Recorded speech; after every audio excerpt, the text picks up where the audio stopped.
la lección 21, la cual incluye los últimos 5 libros del Nuevo Testamento: las 3 epístolas de Juan, el libro de Judas y el libro de Apocalipsis. En el número romano 1 tenemos la primera epístola de Juan. Y según el tono y la manera en que fue escrita, pues no deja duda de que fue escrita por el apóstol Juan, el mismo que escribió el Evangelio de Juan y el libro de Apocalipsis. Esta primera epístola de Juan es dirigida a los creyentes en general, quienes han recibido la vida eterna de Dios, escrita entre los años 90 y 95, cuando el apóstol Juan ya había regresado de su exilio de la isla de Patmos y permanecía en Éfeso como anciano, donde él ministró los últimos días de su vida. El tema de la primera epístola de Juan es la comunión de la vida divina. Y el contexto en el cual esta epístola fue escrita es que para fines del siglo I, durante el tiempo cuando el apóstol Juan se preparaba para escribir su evangelio, sus epístolas y el Apocalipsis, ya circulaban herejías acerca de la persona de Cristo. Una de estas enseñanzas heréticas decía que Cristo era Dios, mas no hombre. Otra enseñanza herética decía que Cristo era hombre, mas no Dios. Aún habían algunos que decían que Jesús no era el Cristo. Así que debido a toda esta situación, Juan sintió la carga de escribir acerca de la persona de Cristo de una manera toda inclusiva, por medio de su evangelio, por medio de sus epístolas y del libro de Apocalipsis. El esquema entonces de esta primera epístola de Juan es el siguiente. Primero está la comunión de la vida divina, luego está la enseñanza de la unción divina y finalmente la virtud del nacimiento divino. Así que aquí hay una secuencia. Juan nos muestra que la vida divina nos lleva a la comunión de la vida divina y que en esta comunión de la vida divina disfrutamos de la enseñanza de la unción. La comunión de la vida divina y la enseñanza de la unción divina nos introducen entonces a las virtudes del nacimiento divino. Estas son las virtudes que los creyentes poseemos por haber nacido de Dios. Bien, vamos al número romano 2 con la segunda epístola de Juan. Esta epístola pues también escrita por Juan, escrita mientras él permanecía en Éfeso, fue dirigido a una señora elegida y a sus hijos. Y el tema de esta epístola es la prohibición de participar en la herejía. Así que en esta segunda epístola de Juan, el apóstol Juan nos prohíbe participar de toda enseñanza herética respecto a la persona de Cristo. En el versículo 10 dice: si alguno viene a vosotros y no trae esta enseñanza, no le recibáis en casa ni le digáis regocíjate. Pues en los tiempos actuales esta advertencia se refiere a grupos como los mormones, grupos como los testigos de Jehová, los cuales llevan a las casas de las personas, visitan a las personas con esta herejía en contra de la deidad de Cristo, en contra de la encarnación de Cristo. Y se nos exhorta entonces en esta epístola a no recibir a estas personas. Las secciones de la segunda epístola de Juan entonces son primero una introducción, luego andar en la verdad y en amor, luego no participar en la herejía y finalmente una conclusión. Bien, llegamos al número romano 3, donde tenemos la tercera epístola de Juan. Pues también esta epístola escrita por el apóstol Juan en Éfeso, mientras él era anciano allí. Y esta epístola fue dirigida a Gayo y tiene como tema aliento a los colaboradores en la verdad. Pues tanto segunda de Juan como tercera de Juan se basan en la primera epístola de Juan. Y tanto segunda de Juan como tercera de Juan indican que debemos vivir en la verdad y andar en la verdad. Pero en la tercera epístola de Juan se agrega también que está también agregado el aliento que se nos da a que ayudemos a los colaboradores en la verdad. Luego en esta epístola tenemos de los versículos 9 al 12 que Juan nos habla de no imitar lo malo, sino lo bueno. Y da dos ejemplos de esto.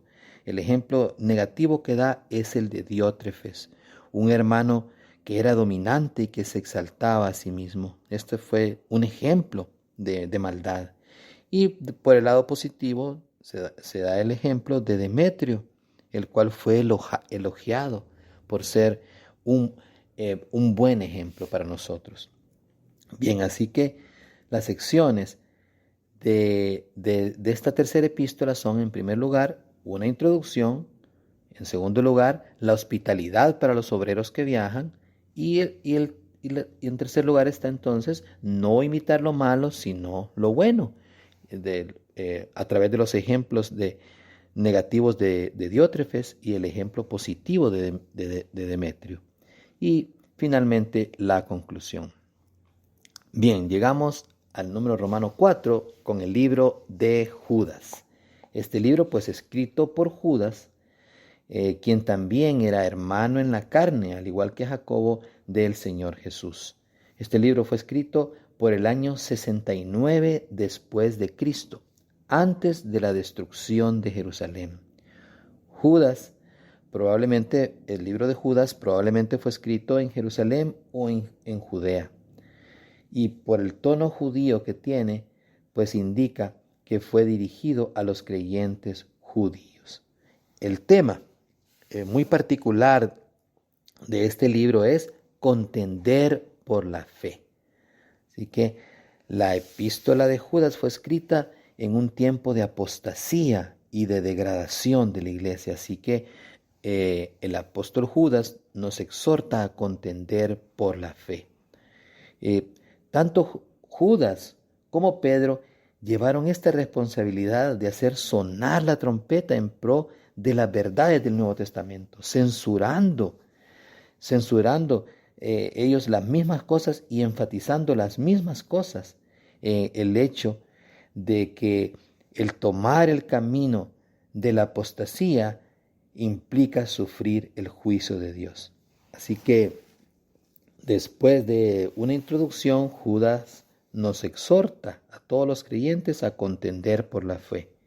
Luego habla con respecto a la apostasía y luego él habla de que los creyentes deben ser edificados sobre la santísima fe y vivir en el Dios triuno, y a que cuidemos de otros, teniendo misericordia de ellos con amor.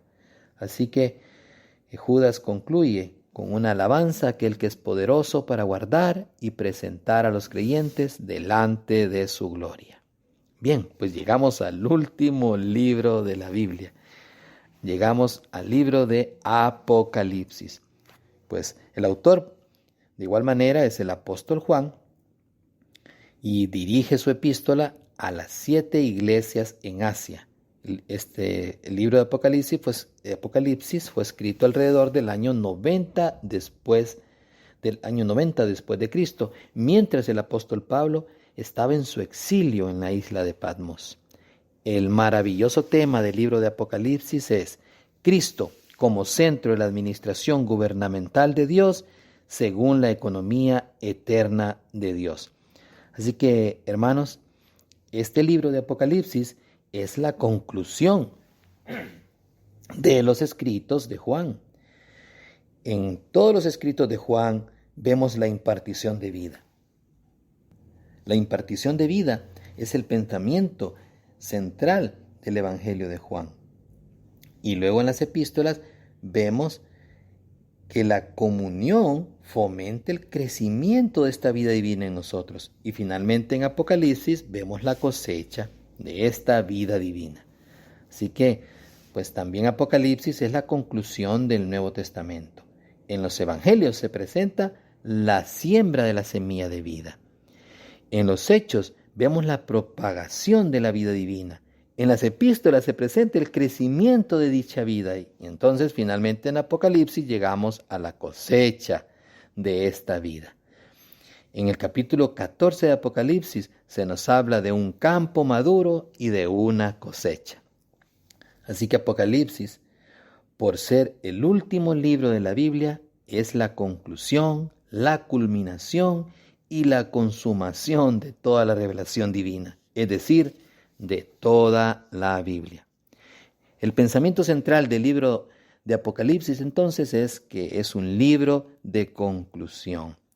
Hay un comienzo en el libro de Génesis, pero sin Apocalipsis no habría una conclusión, no habría una consumación. Así que después de haber tenido la Biblia un buen comienzo y de haber traído muchas cosas maravillosas, se necesita que Dios concluya su obra. Sin el libro de Apocalipsis, la economía de Dios quedaría entonces inconclusa. De hecho, sería difícil entender la economía de Dios si no vemos el resultado de esta economía. Así que, por lo tanto, este libro de Apocalipsis es la revelación de la economía de Dios y incluye entonces la conclusión de esta economía. Maravilloso libro de Apocalipsis. Y finalmente, pues, podemos ver que las secciones del libro de Apocalipsis incluyen en primer lugar una introducción donde está la revelación de Cristo y el testimonio de Jesús. Luego se nos habla de las cosas que has visto. Luego las cosas que son, esto es, las 7 iglesias en ese tiempo. En cuarto lugar, pues están las cosas que han de suceder, todos los acontecimientos finales de esta era. Y por último, una conclusión que es la advertencia del Señor y la última oración del apóstol. Maravilloso. Alabado sea el Señor.